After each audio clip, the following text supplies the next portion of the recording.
Bonjour à toutes et à tous, bienvenue sur My Life Adoption. Donc aujourd'hui, je vais aborder les différentes difficultés que les parents pourraient rencontrer quand ils adoptent, mais également les difficultés que les enfants adoptés rencontrent une fois qu'ils sont adoptés. La première chose de laquelle j'aimerais bien vous parler, c'est l'abandon. Pourquoi l'abandon? Même si tous les enfants adoptés ne sont pas abandonnés, il y a un moment donné ou un autre ce sentiment d'avoir été abandonné. Pourquoi? Car quand un enfant est adopté, il y a différents cas de figure. Le premier cas de figure peut être tout simplement l'abandon. Une maman, un papa dans un pays où les enfants moins de chance n'arrivent plus à s'occuper de son enfant, l'abandonne. C'est des choses qui arrivent. Je ne dis pas que ça arrive de manière récurrente, mais ce sont des choses qui arrivent. La deuxième chose, ça peut être tout simplement un choix.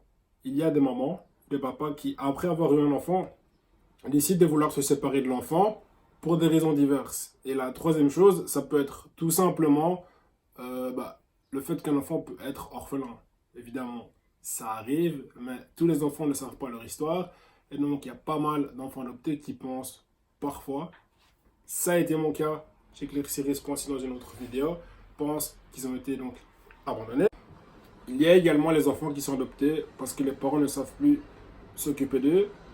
Et une chose qui arrive de manière parfois fréquente ou non, ça dépend de l'organisme d'adoption, évidemment il faut bien vérifier les informations, c'est les rapts, les kidnappings ou les business d'enfants adoptés. C'est des choses qui sont tristes, mais qui arrivent. Il y a des enfants qui découvrent des années après que leur adoption n'était pas quelque chose que leur mère voulait. Ce sont des enfants qui ont été pris à leur insu, à l'insu de leur famille, et donc ce sont des enfants qui ont une vie qui est complètement détruite.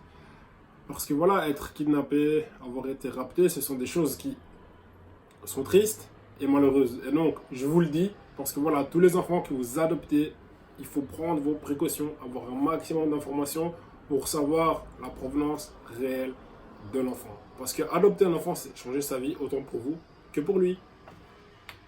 Un dernier point très important est le lien d'appartenance, le lien d'affiliation de qui suis-je le fruit, qui est mon géniteur, qui est ma génitrice.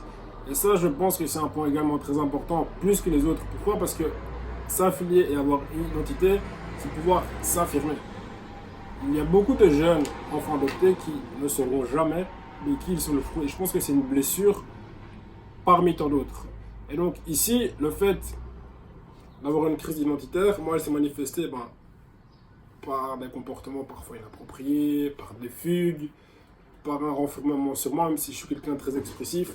Quand j'étais plus jeune, je me renfermais beaucoup par rapport à des problèmes, par rapport à des questionnements, par rapport à un tas de choses. Et c'était lié à une simple question de qui suis-je le fruit. Et donc, vous voyez comment une simple question, une seule interrogation peut complètement changer la manière dont tu grandis. Après la crise identitaire, il y a eu ce phénomène d'acceptation, de se dire, ok, il y a un choix qui a été fait par rapport à mon avenir, j'ai été adopté, j'ai la chance d'être ici, je dois vivre avec, et je me développe.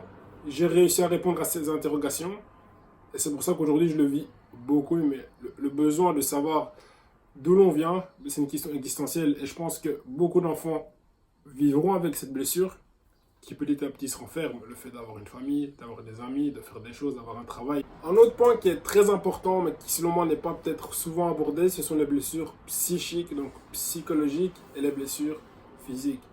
Car oui, les séquelles ne sont pas que psychiques. Bien évidemment, des blessures psychiques peuvent être un enfant qui n'a pas été stimulé, qui a un retard, qui peut avoir des retards au niveau mental, car il n'a pas été stimulé, un enfant qui ne sait pas lire, un enfant qui ne sait pas écrire.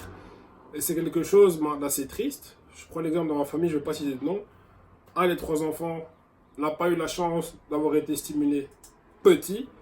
Et donc maintenant, elle est enclin à des petits retards. Ce sont des choses tristes, mais qui arrivent. Il y a également les blessures physiques. Les blessures physiques, je ne veux pas dire qu'elles sont courantes, mais elles arrivent.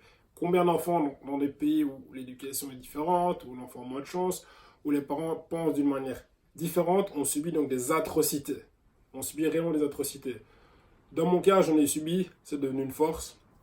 Parce que voilà, comme on dit, ce qui ne vous tue pas vous rend plus fort, mais c'est une réalité. Et donc ces blessures psychiques et physiques font que l'enfant se développera en fonction de son aptitude à faire face à la vie de manière complètement différente. Mes frères et sœurs sont différents de moi. Ils ont des blessures psychiques, physiques. Ça, c'est à eux de vous le dire. On aura l'occasion de parler avec eux dans une vidéo prochaine et on est tous les trois complètement différents par rapport aux expériences qu'on a eues dans notre vie. Et évidemment, ces blessures psychiques et physiques impacteront le reste de la vie de l'enfant, de l'adolescent qui a été adopté. Car oui, être blessé, on peut évoluer d'une blessure, mais c'est très difficile, surtout qu'on arrive dans un nouvel environnement, dans une nouvelle famille, avec des nouveaux parents et des nouveaux codes évidemment qu'on doit apprendre, parce que changer de pays, c'est changer de culture, mais c'est également s'adapter et se renouveler.